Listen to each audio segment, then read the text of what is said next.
Welcome everyone. Welcome back to our YouTube channel. In this video, we are going to continue part 2 of chapter 1 class 10 geography, that is resources and development. So देखिए इस part के अंदर हम आगे के important questions को discuss करेंगे जो आपकी क्लास 10 के लिए इंपॉर्टेंट है। और आज का हमारा टॉपिक है डेवलपमेंट ऑफ रिसोर्सेज। सो देखिए आप सभी जानते हैं हमारा जो लाइफ है हमारी उसमें रिसोर्सेज का बहुत ही इंपॉर्टेंट एक रोल है। वो हमारी लाइफ की क्वालिटी को इम्प्रूव कर सकते हैं और एक फ्री गिफ्ट है नेचर के थ्रू। ओके, बट कुछ मेजर प्रॉब्लम्स हैं जैसे कि हम ह्यूमन बींग्स इनडिस्क्रिमिनेटली यूज करते आ रहे हैं उनको, इसकी वजह से कुछ मेजर प्रॉब्लम्स हो गई हैं। फर्स्ट इज डिप्लीशन ऑफ, यहाँ पर एग्जाम में आ सकता है आपके कि what are the major problems caused by the indiscriminate use of resources by human beings. So सबसे पहला पॉइंट आ जाएगा कि डिप्लीट हो जा रहे हैं रिसोर्सेज, तो इस वजह से कुछ फ्यू लोगों के हाथ में ये रिसोर्सेज रह गए हैं। Second is accumulation of resources in few hands. अब कई बार क्या होता है कि रिसोर्सेज तो कहीं पर होते हैं लेकिन वो कुछ ही लोगों के पास होते हैं, तो उसको वो इनडिस्क्रिमिनेटली यूज करते हैं, उसको अच्छे से डिवाइड नहीं करते, उसके जो बेनिफिट हैं रिसोर्सेज के यूज के वो भी डिस्ट्रीब्यूट अच्छे से नहीं होते, इसलिए कुछ लोग काफी रिच होते हैं और बाकी लोग poor. Third point is indiscriminate exploitation किया जा रहा है। ओके, और इसकी वजह से काफी क्राइसिस आ रहे हैं, जैसे ग्लोबल वार्मिंग है, ओजोन लेयर का डिप्लीशन है, पोल्यूशन तो आप देख ही रहे हैं। तो ये आपके लिए बहुत इंपॉर्टेंट ये पॉइंट बनते हैं। उसके बाद जो अगला क्वेश्चन बनता है यहाँ पर वो है डिफाइन सस्टेनेबल डेवलपमेंट। देखिए सस्टेनेबल डेवलपमेंट क्या होता है?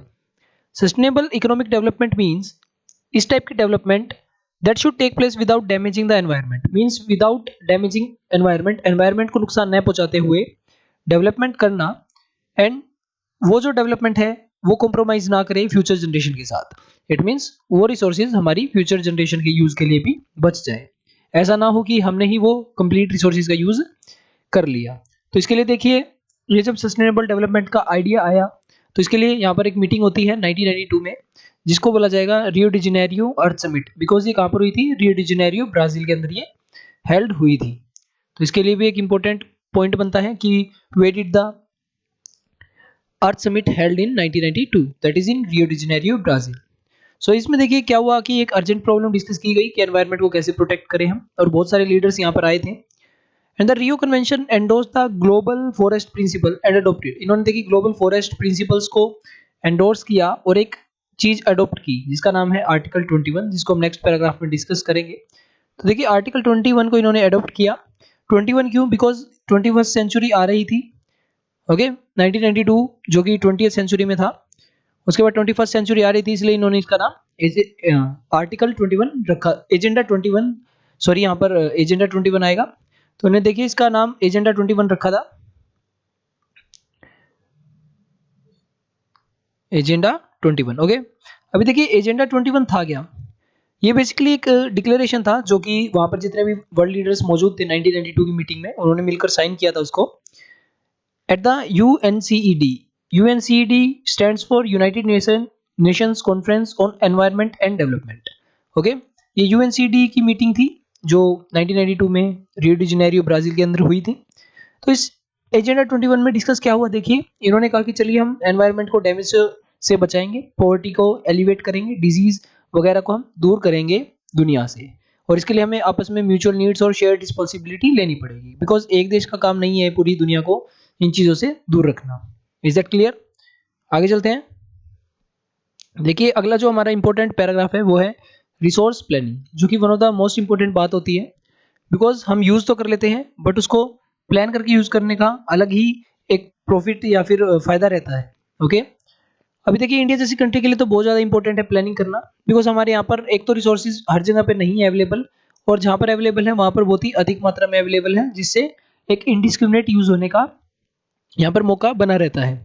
फॉर एग्जाम्पल अगर हम बात करें कुछ स्टेट्स हैं जैसे झारखंड, छत्तीसगढ़, मध्य प्रदेश, वहाँ पर कोयले की डिपॉजिट है और काफ़ी सारे मिनरल्स की जैसे आयरन है। अरुणाचल प्रदेश की बात करें वहाँ पर देखिए पानी बहुत है लेकिन इंफ्रास्ट्रक्चर नहीं है। राजस्थान की बात करें सोलर और विंड एनर्जी बहुत ज़्यादा है लेकिन वाटर रिसोर्सेज नहीं है। ऐसे ही कोल्ड डेजर्ट जो लद्दाख का है वहाँ पर वो दुनिया से अगर हम बात करें दुनिया से सॉरी कंट्री से, वो थोड़ा सा आइसोलेटेड है और बहुत ही ठंडा इलाका है। ओके, तो यहाँ पर हम बात कर सकते हैं अलग अलग लेवल पे प्लानिंग की, जैसे एक नेशनल लेवल पे प्लानिंग हो सकता है, अगला प्लानिंग देखिए स्टेट लेवल पे हो सकता है, फिर एक रीजनल लेवल पे भी प्लानिंग का बहुत यहाँ पर ज़रूरत है। ठीक है, आगे देखिए इसके बाद हमारे पास इसी को डिस्कस करते हैं थोड़ा सा इलेबोरेट वे में।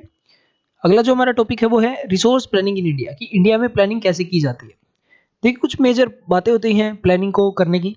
फर्स्ट की आइडेंटिफाई करना कि कौन सी रिसोर्सेज कंट्री में है और कहाँ पर है, ठीक है।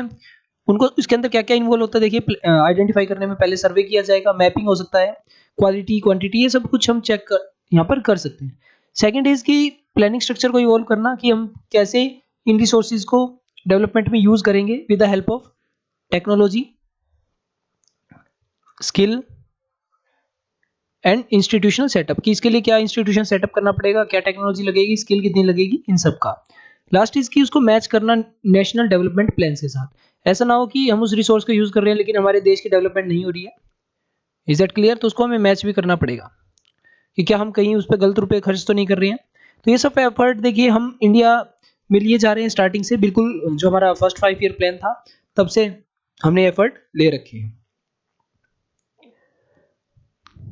देखिए आगे है कि अवेलेबिलिटी जो हमारे यहाँ पर रिसोर्सेज की है वो डिपेंड करती है रीजन टू रीजन, कहीं पर ज़्यादा है कहीं पर कम, कहीं पर देखिए टेक्नोलॉजी ज़्यादा नहीं है, कहीं पर इंस्टीट्यूशंस का हिंडर रहता है थोड़ा सा।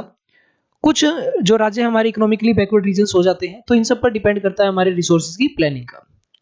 और देखिए आप जानते हैं कोलोनाइजेशन आप सभी ने पढ़ा है, British rule in India modern history में, वो एक बहुत ही ये जो हमारे रिच रिसोर्सेज थे इंडिया में, ये बहुत ज़्यादा अट्रैक्ट करते थे बाहर की कंट्रीज़ को। जैसे सबसे पहले पोर्टुगीज आए थे, फिर लास्ट में सबसे फ्रांस आए थे, बीच में हमारे पास डच हैं, ब्रिटिशर्स हैं, सभी यहाँ पर आए थे। So let's move on to resources again. तो देखिए यहाँ पर एक बहुत ही ज़रूरी आवश्यकता है कंजर्वेशन करने की। तो यहाँ पर एक क्वेश्चन बन सकता है कि how you can conserve resources. तो इसके लिए आपको जानना होगा कि सबसे पहले की प्रॉब्लम्स क्या है, फिर कंजर्व करने के लिए देखिए यहाँ पर हम पॉइंट्स डिस्कस करेंगे अभी। देखिए जैसे यहाँ पर एक एग्जांपल दे रखा है कि Gandhi ji was very apt in voicing his concern about the resource conservation. उन्होंने कहा था कि सबकी जो ज़रूरत के लिए काफ़ी इनफ है रिसोर्सेज, लेकिन किसी ग्रीड के लिए इनफ नहीं है। सो देखिए हमें इसके लिए पॉइंट्स याद करने पड़ेंगे कैसे हम कंजर्व कर सकते हैं। कंजर्व करने का यही तरीका देखिए, सबसे पहले सस्टेनेबल डेवलपमेंट आप कर सकते हैं। सेकंड की कोई इंडिस्क्रिमिनेट यूज ना हो, फ्यू पीपल के हाथ में ना रहे रिसोर्सेज। थर्ड की प्लानिंग को मैच करते हुए करें। डेवलपमेंट जो हमने पहले डिस्कस किए थे वही पॉइंट्स यहाँ पर आ सकते हैं। ओके सो ये था देखिए हमारा इंपॉर्टेंट पार्ट यहाँ तक का।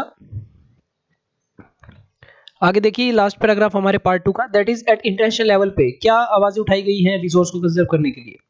यहाँ पर देखिए क्लब ऑफ रोम नाम का एक संस्था है, उसने एडवोकेट किया है रिसोर्स को कंजर्व करने का एक सिस्टमैटिक वे में 1968 में, यानी 1992 की जो मीटिंग थी उससे पहले की बात है।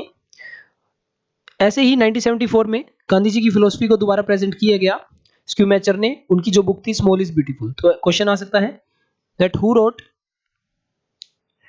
Small is beautiful. तो बहुत इंपॉर्टेंट है। छोटे छोटे क्वेश्चन देखिए आपके एग्जाम में आपको फुल मार्क्स दिलवा सकते हैं और यहीं पर आपके मार्क्स कट सकते हैं, तो इसलिए हर एक पॉइंट को ध्यान रखें। अब इन्होंने इस बात को दिखाया, तो यहाँ पर देखिए ब्रंटलैंड कमीशन रिपोर्ट आती है 1987 में, और इसमें सस्टेनेबल डेवलपमेंट पहली बार इंट्रोड्यूस किया गया था कंसेप्ट। तो इसकी वजह से देखिए यहाँ पर एक बुक एक और पब्लिश होती है जिसका नाम है आवर कॉमन फ्यूचर। इसी वजह से इन सब चीज़ों को देखते हुए, इन सब पास्ट को और हिस्ट्री को देखते हुए 1992 में स्टेप्स लिए जाते हैं, जिसका रिजल्ट था अर्थ समिट। ठीक है, तो 1992 में सभी लीडर्स मिलकर एक मीटिंग करते हैं सो दैट इन सभी बातों को एक साथ डिस्कस कर सकें, और यहीं पर हमारा ये क्वेश्चन हम पहले कर चुके हैं। So yes, this is all for today. मिलते हैं हम हमारे नेक्स्ट वीडियो में आगे के पार्ट के साथ।